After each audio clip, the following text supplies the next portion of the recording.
guys! Welcome back to Crush Channel. For tonight's video, I will just be sharing my journey on YouTube, how I started here and then until na-approve tayo ng YouTube, na-monetize tayo. So, I started uploading a video because I wanted to share sa mga students na walang work and ayaw lumabas ng bahay, yung mga mommies. I shared my how to apply, the process, how to apply or saan ka makakakita or ano yung mga requirements para maging online English teacher ka, home-based online English teacher. Yon yung first. So, it was not that very serious. Gusto ko lang magkaroon ng contribution sa mundo na kahit pa paano, ma-share ko din sa iba para makatulong sa mga walang trabaho. Yun yung nag-start. And then after that, syempre nag-enjoy ako dahil may mga nag-view, tapos may mga nag-comments sa in-upload ko na video. And because of that, parang na-inspire ako to upload more. Yun, nag-upload na ako ng mga next videos and may mga skin routine tayo, na skincare routine, may mga regimen tayong ginagawa. And then I added also the reviews when I buy something. So that is how I started my YouTube channel, my journey here in YouTube. And then after that, sabi nila, pwede kang kumita, ganon, why not apply your YouTube channel para ma-monetize siya. So, I tried applying habang nag-upload ako ng mga videos, in-apply ko na yung channel ko. And then after that, sabi rin nila, kasi 1 year lang 1 year lang yung requirements, yung binibigay ni YouTube para ma-reach mo yung requirement dito. And just 2 requirements, pero napakahirap para sa mga small YouTuber, just like me, na i-reach yung requirement na yun.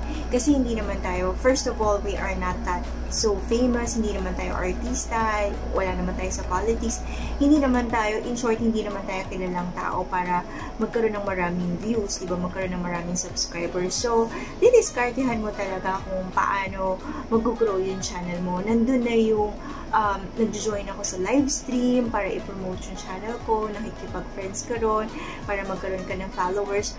Sa mga big YouTuber na, sa mga sikat ng YouTuber, sinasabi nila na it is not advisable na pumasok ka at makipag-friends ka o sa mga small YouTuber kasi hindi sila legit or makikipag-unfriend. Parang sa Facebook, i-unfriend ka nila once na friends mo sila pero i-unfriend ka pala. Ganon. So, hindi sila mga true friends, sabi. But, for us, small YouTuber, kanya-kanyang diskarte. So, hindi naman siya sinasabi sa YouTube na violations yun or it's one of the violation that na hindi maa-approve yung channel mo. So, as long as wala ka namang ginagawa grabing violation, nag-upload mga ganitong videos, sa mga videos, or gumagamit ng mga ganito, or it's not legit, your channel is not legit, hindi siya legal, hindi naman din yan makaka-apekto. Sa mga big YouTubers, advice nila wag gawin yun. But for me, as a small YouTuber, dinaskartehan ko at sa mga small YouTuber na katulad ko, maiintindihan nila kasi hindi naman masama rin yung ginagawa mo kung makipag-friends ka sa ibang small YouTuber. May mga makikita ka na, oo, hindi sila totoong friend, hindi sila totoong follower, but then, hindi naman lahat ganun. So, hindi naman porket sinabing ganun is perfectly ganun na talaga. May makikita kang mga magiging loyal friends mo or group of friends na susupport din sa channel mo, katulad din ng pagsuporta mo sa channel nila. So, may matatagpuan at matatagpuan kang mga true friends. So, para ma-meet mo may mga susupport sa'yo para ma-meet mo yung dalawang requirements. Ano ba yung dalawang requirements ni YouTube? The first one is to reach 1,000 subscribers. And then, after you reach that, mag-concentrate ka na dun sa, or pwede mo pagsabayin, mag-concentrate ka na dun sa 4,000 watch hours na kailangan mong i-reach. And then, after that, is for approval ka na. So, yung approval so, na-reach ko yun, guys, before 1 year lang yung binibigay ng YouTube. So, na-reach ko yun before 1 year.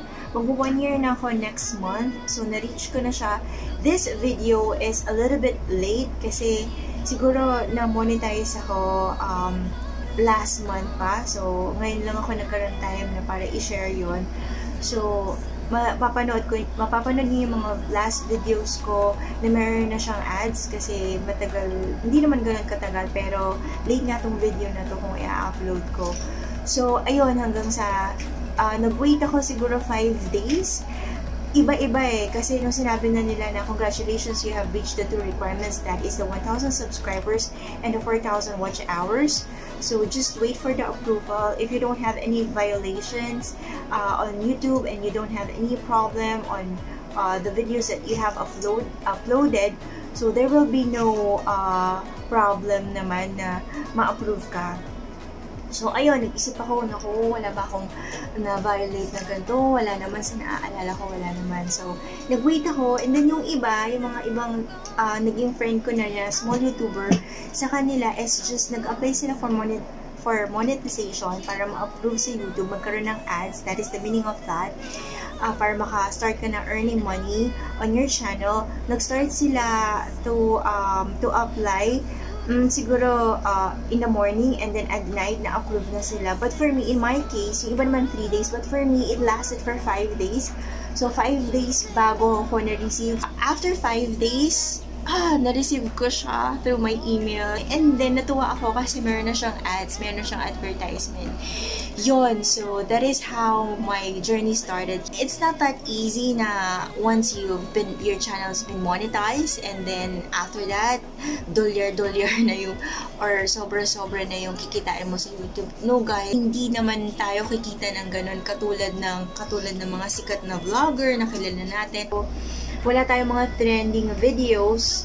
Kaya, for me, I don't expect too much. Kaya nga sabi nila, it is very important that you love what you are doing. Kasi at first talagang hindi mo marireceive yung ganon. Kaya, siguro sa mga advice ko lang, this is just for me, okay? Based on my experience. I don't want to offend other people who are watching right now or mapapadaan or sa mga small YouTuber. Hindi ako nagdi-discourage sa inyo. But, siguro dapat meron talaga kayong trabaho. Hindi lang dito sa YouTube yung i-concentrate nyo. Kasi talagang kung gusto nyo magkaroon ng 1 million views, tatrabahuin nyo talaga. Or you really have to be patient to wait para mangyari yun. Kasi sa katulad nating, siguro maiintindihan nyo na sa katulad nating mga small YouTuber lang, matagal-tagal talaga yung tatrabahuin natin. But, hindi naman it's a waste of time, pero para sa akin, while you are enjoying uploading your videos, while you're waiting for that, na lumaki yung salary na ina-expect mo dito sa YouTube, is kailangan meron ka ring ibang ginagawa, meron ka ring work. Kasi hindi naman agad-agad, katulad ng work natin, kapag meron kang work, 15 and 31, sisweldo ka na, diba? 15 and 31, sisweldo ka na. But, kung sa YouTube ka, small YouTuber ka, mag-wait ka ng sweldo mo, the next one here nga sa akin, revenue na yung inaantay ko kasi, di ba, ano na ako. And for revenue, you have to reach, the first one is $10. Then after that, hindi ka pa sa sweldo, you have to reach $100, at least $100, para matanggap mo yung pinasinasabi nila, para magkaroon ka na ng parang password to start your first sweldo, ganun. So, matagal-tagal talaga siya kasi especially kapag yung mga views mo is 100, wala pang 100 plus yung mga views mo kasi hindi naman tayo pa makaka 1 million views, diba? Sana, but then, yun, lalo na sa panahon ngayon, we're still in the middle of pandemic, so ang hirap. So, kailangan meron ka talagang trabaho din, stable job. Iba-iba yung lightning ko. Sorry naman, lumiliwanag at tumidilim kasi nakabukas yung laptop. So, may mga kausap ako sa laptop din. So, ayun, yun lang. Para sa akin, pwede naman kayong mag-YouTube. Pero, dapat may trabaho rin kayo. Meron din kayong ibang ginagawa. Or kung para maka-earn kayo ng money. Or kung mayaman naman kayo. At hindi nyo kailangan ng money, then sige, mag-antay-antay lang kayo. Parang nangangawit na ako. Hindi ako gumamit ng tripod. Hawak ko lang yung phone. So, ayun guys, sa mga magsa-start ng YouTube channel nila, go ahead, enjoy. Start your own YouTube channel and then enjoy uploading. make more friends, share your videos. Don't be shy to share your videos on your other social media account like your Facebook, Instagram, your IG, and then Twitter. You can share and then ask your friends kung totoo mga friends yan. Hindi ka dapat mahiyang lumapit sa kanya na please naman share my videos, because I did that. Even do sa mga high school friends ko pa noon na mga social, na mga mayayaman, I don't care. So please, can you please support me here? Can you please subscribe and watch and then share, please? So they just say okay, but don't expect when they say okay, they will do it. Kasi may mga friends ako, classmates na ganyan. They said, I will subscribe, I will watch your videos, okay, no problem. But they did not. Pero, huwag ka naman magtatanim ng sama ng loob or huwag ka magkagalit sa kanila. And for the small YouTuber there, I can only advise you. This is just based on my experience. Iba-iba tayo ng experience, and syempre pag-advise, iba-iba rin tayo ng advice. So, it's up to you guys kung tatanggapin nyo or hindi. Okay lang din naman sa akin. Lang. And then, ang dami kong and then, favorite expression ko yun eh. So, yun lang. I would also like to take this opportunity here on my video to say thank you to everyone who supported me even for the first time. Yung kung saan ako nagsimula, kung paano ako nagsimula, nag-support na sa akin. Family ko, of course, yung family ng husband ko, and of course, my husband. Siya talaga yung todo sumuporta sa akin. Kaya nga, nag-upload din yun ng mga videos niya dito sa channel ko para to support me and also to share kung ano yung buhay niya doon sa Canada. And my angels, yung talagang inspiration ko, yung mga anak ko, and my friends who supported me, yung totoong nag-subscribe at yung totoong nanonood ng mga vlogs ko, ng mga videos ko, and even my relatives, hindi ko lang sure. Charot. Okay, kung meron mga relatives na nanonood dyan ng mga videos ko, hindi ko kayo ma-mention kasi hindi ko alam kung sino sa inyo ang nanonood talaga. Kaya kung sino-sino na lang dyan ang talagang nanonood, shout out sa inyo. Thank you. At kahit 1 minute, 2 minutes lang kayo nanonood, okay na rin sa akin. And then, of course, si God, anything that you do, you have to put God first. Kasi siya naman yung nag-create sa'yo, diba? And siya yung gagawa ng way. Even the impossible way. Diba? So, siya lang, humihingi lang ako ng guidance sa lahat ng mga gagawin ko. Even just a small thing or big thing or kahit as pinakamaliit na bagay is kailangan natin ihingi ng guidance yun, diba? So, yun. Thank you. Thank you, Lord. Thank you guys for supporting Chris channel, and then I hope na dumami pa yung subscriber natin at sa mga mapapadaan. Sana may natutunan kayo, sana kahit pa paano nakapag-share ako nang mai-inspire kayo kung paano mo monetize, kung paano magkaroon ng pasensya at positive thinking sa pagkakaroon ng YouTube channel as a small YouTuber. So, fighting! Sabi nga, diba? Yung mga mahilig sa K-drama dyan. So, yun guys, and then I hope you liked this video. Please give me a thumbs up and don't forget to subscribe para tumaas-taas naman siya, diba?